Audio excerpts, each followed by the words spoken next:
ওই সময় কি শ্বাসফুল চলে আসবে না। তাহলে বেগুন হলো প্রতি ধরে একবার ধরবে, ছিঁড়লে ছিঁড়ে আবার সার দিয়ে আবার ওষুধ দিয়ে এটা ছুঁয়ে দেবে, আবার ওইটা ছিঁড়ার পরে আবার সার। এটা কিসের জন্য? কি গাছ হয়েছে বেগুন খেতে? ডালমে গাছ হয়েছে, তারপর বাদলা গাছ হয়েছে, দুবলে গাছ হয়েছে, শামা গাছ হয়েছে। কোপ দিলি শেষ হয়ে যাবে না? ঘাস মারা ওষুধ দিলে ভালো হতো না? বেগুনি আসলে ঘাস মারা ওষুধ খাটে না, আর সেরকম ওষুধ বেরোই নাই। এখানে কয় শতাংশ জমি? জায়গা জমি আছে 18%, বেগুন লাগাইছে হলো 9%, মরিচ লাগাইছে 9%। ও, তো বেগুনির এই যে ঘাস এখন কোবানোর পরে কি সার দিয়ে লাগবে? না, এই সেচ দিছিলাম, সেচের সময় সার দিছিলাম। আবার সার তো শেষ, বেগুনি হলো বেগুন ছিঁড়া এক দর ছেড়বো, আবার সার ইউজ করব, আবার এক দর ছেড়বো, আবার সার ইউজ করবো, আবার ওষুধও, বেগুন ওষুধ লাগে বেশি এই সিজনে। আবার আষাঢ়ের সিজনে পোকা লাগে না? পোকা লাগে বেশি, সেজন্য কি কি সার দেওয়া লাগছে জায়গা? এই 8%, ওই জায়গা 25 কেজি সার দিছি। 9% 25 কেজি ইউরিয়া দিছি, 5 কেজি টিএসপি দিছি, আপনার 10 কেজি পটাশ দিছি, 10 কেজি এই দিছি। আর পেঁয়াজের যে জমিটা পেঁয়াজের ছিল, ওই জমিতে পেঁয়াজ লাগানোর পরে আর কি বেগুন লাগানো হয়েছে। এই জন্য সার কি কম দেওয়া লাগছে পেঁয়াজের জমিতে? হ্যাঁ, একটু সার কম লাগে, নাহলে আর একটু বেশি দেওয়া লাগতো। আর একটু বেশি দেওয়া লাগতো।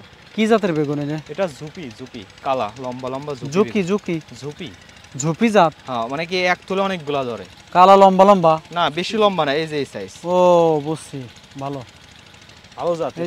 এই আষাঢ় সিজনে এই জাতটা চাহিদা বেশি, আর বেগুনির কালারটা অনেক সুন্দর দেখা যায়, তেল তেলে থাকে। এই যে কি পোকা কম লাগে?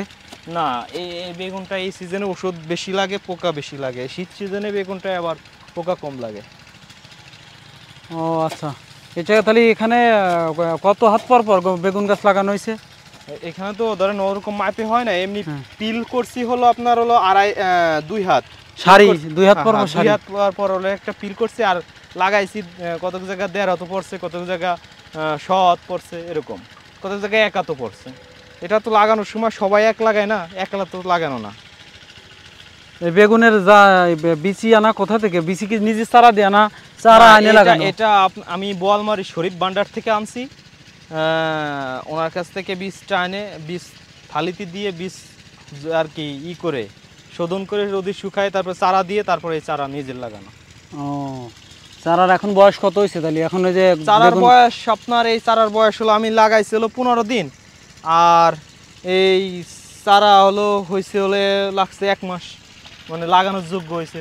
আর জমিতে 15 দিন হয়েছে? 15 দিন লাগানো হয়েছে। 15 দিন তো ভালো পাতা ধরে গেছে। আর ফল আসবে কতদিন পর? এই গাছ ফল তো ধরেন চলে আসবে না, কিছু গাছে চলে আসবে না। ধরেন এই যে এই ঘাস ঘুষ মারে দেওয়ার পরে গুঁড়া গুঁড়ে ছাড়াই দিয়ে একটা সেচ দিবানি সার দিয়ে, ওই সময় কি শ্বাসফুল চলে আসবে না। তাহলে বেগুন হলো প্রতি ধরে একবার ধরবে, ছিঁড়ে আবার সার দিয়ে, আবার ওষুধ দিয়ে এটা ছুঁয়ে দেবে, আবার ওইটা ছিঁড়ার পরে আবার সার। এটা কিসের জন্য? এটা সবসময়ের জন্য আপনার দেওয়াই থাকে, ফলন দেওয়ার তালাই থাকে। এটা এর আগে এই ক্ষেতে বেগুন লাগাইছেন কোনো সময়? এই ক্ষেতে এই বছরই প্রথম। তাই না? হ্যাঁ।